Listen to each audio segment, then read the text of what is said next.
Dalam dalam tafsir al-mawdu'i ini kita mendapatkan suatu kesimpulan tertentu yang dimana kalau satu tema kita ambil, misal tentang sosial, tentang politik, tentang pendidikan, kita dapat mengambil suatu kesimpulan yang utuh. Artinya nanti maknanya nggak simpang siur atau salah paham.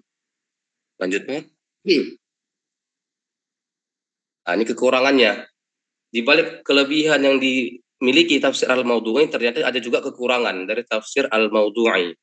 Yang pertama, mengabaikan konteks surah, yaitu potensi pengabaian terhadap konteks surah dan ayat, karena ayat-ayat yang dikaji tersebar dalam berbagai surah dan dikumpulkan berdasarkan tema.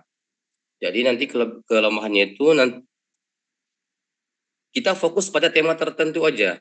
Terkadang surah itu menjelaskan tentang hal tertentu, kita tidak kepada hal tersebut, tapi kepada tema yang kita cari. Oke, Pak, lanjut, Pak. Urgensinya. Yang pertama, kepentingannya ialah jawaban terhadap tantangan zaman.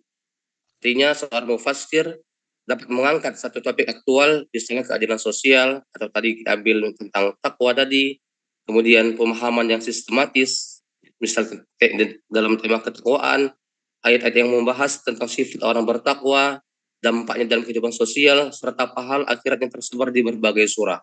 Ya, jadi kita ambil misal contoh dalam ketakwaan, kita ambil ciri-cirinya, kita tengok, kita lihat bagaimana dampaknya dalam kehidupan sosial. Maka orang-orang yang bertakwa ini dalam konteks hablum minan nas ini sangat bagus.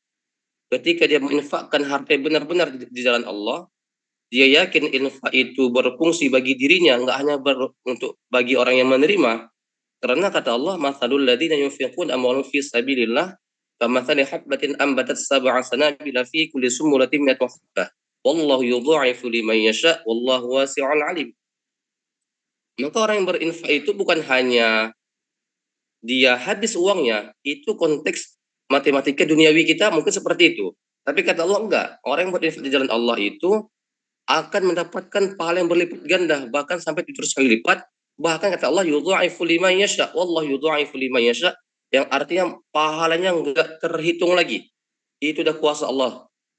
Tapi di balik semua itu ada kata Allah, jangan kamu batalkan infakmu dikarenakan dua hal. La tubtilu shadaqatikum bil manni wal adza. Dan janganlah kamu batalkan infak kamu itu dengan menyebut-nyebutnya dan menyakiti orang menerimanya. Ini juga konteks sosial. Ada orang-orang yang menginfak hartanya, tapi ketika dia memberikan harta tersebut kepada orang yang menerimanya, dia sakiti hati orang yang menerimanya. Misalnya, contoh, ibu kalau nggak saya kasih uang, saya kasih harta ini atau benda ini, nggak akan bisa hidup.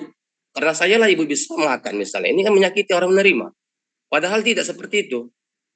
Dia menginfakkan harta di jalan Allah, dia harus ikhlas kepada Allah Subhanahu di jalan Allah Subhanahu wa taala, sehingga bagi dirinya bermanfaat dan juga bagi orang yang menerimanya.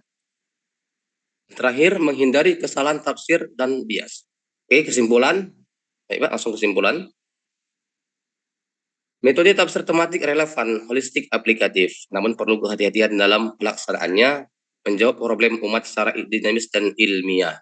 Ya, jadi dengan kita mencari tema-tema tertentu dalam konteks yang ingin kita cari, kita bisa mendapatkan semuanya dari mulai awal sampai akhirnya dan kesimpulannya. Terima kasih.